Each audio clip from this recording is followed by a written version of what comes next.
You got it. I think this is a role I was born to play. Someone who is despicable and evil. One of my favorite parts of this idea from the very moment that we started to work on it was making a movie about a guy who liked to do bad things. I think in almost every movie you see, the most interesting character is the villain. And I love that he's the villain, like the villain's the lead for once. Like anybody who takes pride in their work, he wants to be the best at being bad. I will be the greatest villain of all time! Being bad is very good. Gru was a guy who loves to be bad. And I think that was a great way to create a villain that has appeal for an audience. What is the reality of life for a villain? You know, where does he get his money? Well, just like you and me, he has to go to a bank and get a loan. And where does he live? Well, he'll live in a neighborhood, but his house may not be exactly like all the other houses. And what's his relationship with his parents? Good luck with that. You take a villain, but then explore what the realities of his life would be. Some fella just stole a pyramid. They're saying he makes all other villains look lame. I think all of us, whether you're 6 or 66, have a mischievous side. We love the idea of just really embracing your dark side a little bit. We all want to be bad. We all wish we could, not wait in line for coffee, and so you wish you had a freeze ray and you could just freeze everybody and cut in the front of the line. It takes place in a world where there are villains, super villains as a matter of fact. Which of the world's villains is responsible for this heinous crime? And where will he strike next? Gru is someone who has devoted his life to being evil, to being a mastermind, to being a despicable human being. And there's someone out there upstaging him, and he doesn't like it a bit. Vector! That's me, because I'm committing crimes with both direction and magnitude. Oh, yeah! It becomes a bit of a feud between the two of us as to who will be the reigning supervillain. It's the old school villain versus new school villain. Oh, I hate that guy.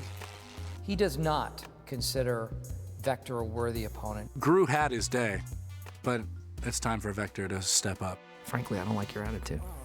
Despicable me. Okay, here we are, home sweet home. Gru lives in a black house in this picture-perfect suburban neighborhood with the only blight on the neighborhood being his house. He's not a cookie-cutter kind of guy. He doesn't have the fresh, trimmed grass in the front yard. He doesn't want to paint his house the bright and cheery colors that all of his neighbors do. You know dogs, they go wherever they want to go. Unless they're dead. I'm joking, although it is true. He takes joy in his badness, and I think it's reflected in his house, in his underground lab, in the people and minions he has working for him, and kind of in how he relates to the outside world.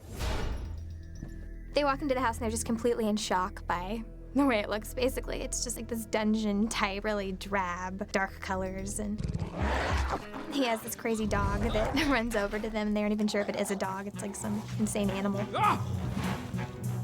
Gru's house is a super villain version of a normal house. When you go inside, what really sets his style is his vast collection of artifacts from his trade. So whether it's old spears or torpedo heads or an antique Iron Maiden, it is probably the least kid-friendly environment that you could imagine. Are these beds made out of bombs? Yes, but they are very old and highly unlikely to blow up.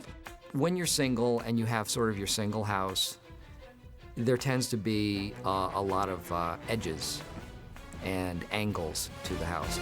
Go away, I'm not home. Welcome to the fortress of Vectortude. Oh yeah! Vector is a spoiled, rich kid. So he lives in a very modern, kind of state-of-the-art house. Vector's fortress is very cool. This is the new supervillain, and so everything he has is spotless. Everything is shiny. It's like a total bachelor pad. If there are chicks out there looking for an evil young dude, What are you looking at? Vector's the guy. Oh, yeah. His television is this huge wraparound television, Oh, yes. and he's got a shark underneath his couch. Down, boy. Vector, open up. I've got all sorts of things to stop people from getting into the fortress. I've got boxing gloves, a buzzsaw. Don't you? I've got guns of all different shapes and sizes. It's a pretty impenetrable fortress. Pretty impressive. Both of the vying villains have a lot of gadgets. Have you ever heard of a freeze ray? Freeze ray. It is a ray that will freeze you in your tracks. But it helps if you actually say the word freeze ray as you're shooting it. Freeze ray! He has some fantastic cars. They are massive and incredibly powerful, and tend to burn things in their path. What I really wanted to show you was this. Nefario is quite brilliant. He has equipped Gru with an array of weaponry. There were wonderful contraptions, some of which were needlessly manufactured on account of mishearing information. No. I said dart gun, not okay. You just never know what's going to come in handy. Check out my new weapon. Vector also loves to invent his own weapons. Oh, yes. I've invented a piranha gun, which shoots live piranhas. Oh, ouch. And it's very difficult to load, because fish are slippery, and piranha have teeth. Yeah, I think that was Chris Renault's idea, was the piranha gun. And then we just kind of went from there. Squid launcher. Oh, yeah. I launch a lot of aquatic animals. That seems to be my forte.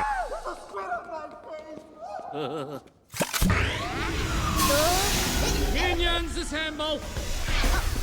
The minions are basically the guys that Gru, unfortunately, has to rely on to get the job done. Tim, Mark, Phil. Papoy? Akala na papoy? No. Papoy. Ah, papoy. We sort of started with that concept of little guys. It actually started up by being thugs, like big guys, Yes, muscular ones. that's true. They were kind of more like stormtroopers, or henchmen. And then the idea didn't have the money to do that. Yeah, that's right. So they became all little those human yellow figures. pills. Yeah, exactly. Spita.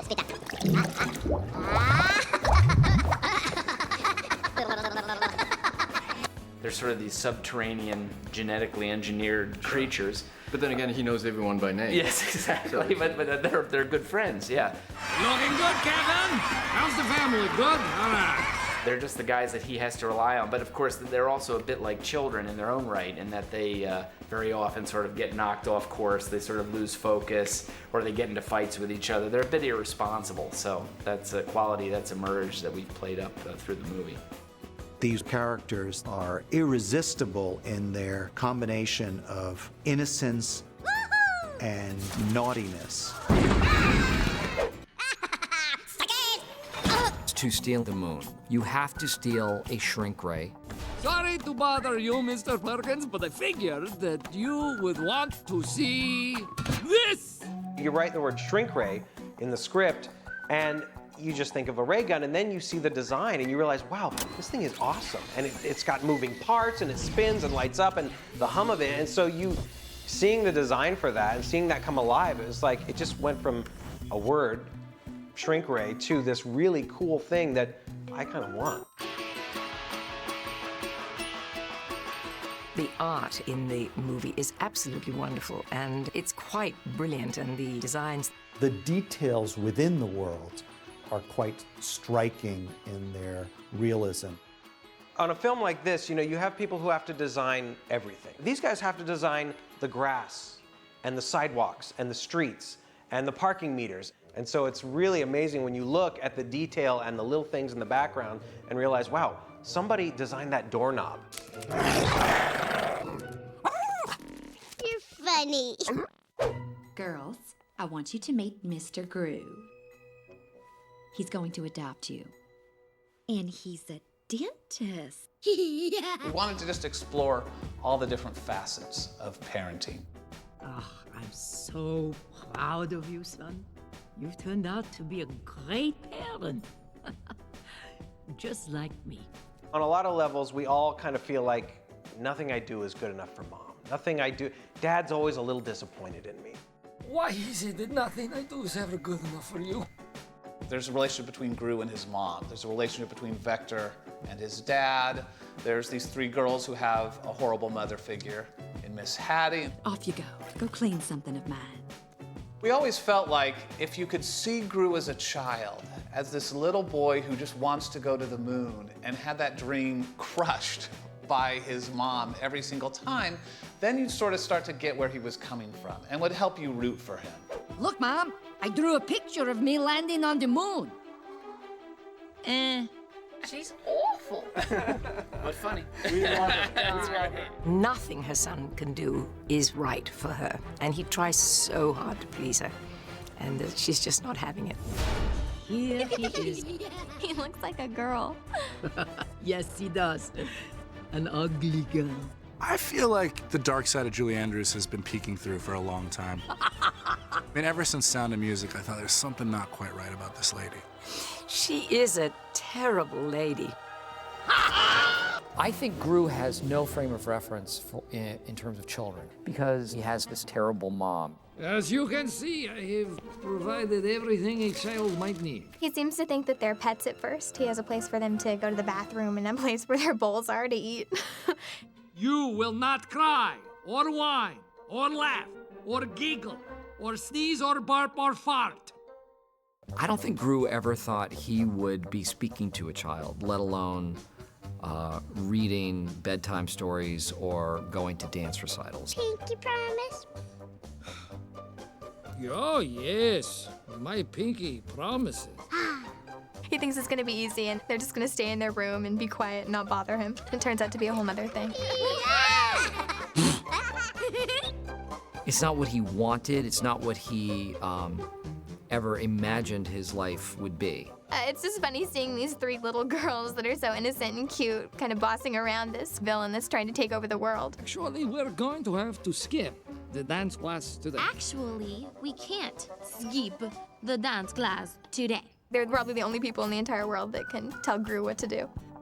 But even the toughest guy can have that side brought out in him, particularly by these three amazing little girls. He's so fluffy, I'm gonna die! They really are great for each other. They bring out the best in each other. I love you. Yeah, I love you too. And then the scene in which Gru realizes, I've kind of fallen in love with these girls. He has to shut the book quickly and get out of there because it's too much for him. He learns that there is more to life than just being despicable. Watching Steve Carell and the animators combine their efforts to track a character from being really wicked to being incredibly vulnerable is a great aspect of watching this film. You start with the page, and the artists take it and just add a layer to it that gives the character real depth. And then getting comedic actors to play the roles is such a huge advantage.